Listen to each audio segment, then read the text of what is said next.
இந்த 26க்கான வியாபாரம் திமுகவை வைத்து திமுகவோடு மகனுக்கு போட்டியாக பெரிதாக வளர்ந்து விட போகிறாரே திரு விஜய் என்பதற்காக விஜயை டார்கெட் பண்ணணும். நான் விஜய் நம்ம ஏன் டார்கெட் பண்ணணும்? அதுக்குன்னு ஒரு ஆளை நியமித்து விடுவோம். முழு நேரமும் உனக்கு இதான்ப்பா, என்ன லைட்டாக திட்டிக்க, அங்கே வெயிட்டாக திட்டு, அவ்வளோதான்.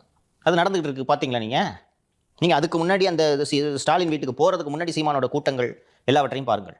இந்த அளவுக்கு இருக்காது. தேவை ஏற்பட்டால் ஏதாவது ஒரு கருத்து சொல்ல மைட்டில் சொல்லிட்டு போகிறோம். இப்போ இது மட்டுமே வேலையாக வைத்திருக்கிறார் என்பது வேறுபாடு தெரிகிறதா? அப்போ எப்படி நீங்கள் இதை தற்செயலான நிகழ்வாக சொல்லுவீங்க? நீங்கள் அதாம்மா அஜெண்டா. நம்ம தான் அதை பற்றி விரிவாக பேசணுமே. துக்கம் விசாரிக்க மூக்கமுத்து வீட்டுக்கு போகாமல் ஸ்டாலின் வீட்டுக்கு எதுக்கே போகிறேன் நீ? நான் கேட்குறேன். அதுக்கு பிறகு இப்படி பேசுகிறாங்கன்னா இதாம்மா அரசியல். இதை கூட புரிஞ்சுக்கலாம்னா நம்ம 10 இருக்க லாகிலன்னு அர்த்தம்.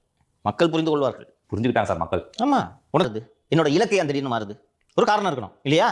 இதுதான் காரணம். இப்போ ரெண்டையும் சேர்த்து தான் பார்க்கணும். இன்னொன்று, திமுக ஒழிப்பேன், பரம்பராட்சி, எவ்வளோ வாரிசு அரசியல் பற்றி எவ்வளோ விமர்சனம் பண்ணியிருக்காரு. அப்படி விமர்சனம் பண்ணவங்களோட வீட்டில் உங்களுக்கு என்னங்க வேலை? அதை போய் பார்த்துட்டு வந்துட்டு வாரிசு அரசியல், நீ காங்கிரஸோட வாரிசு அரசியல் ஏன் பேசலன்னு சொல்லிட்டு அதை மடைமாற்றம் செய்கிறான்னு புரியுதா?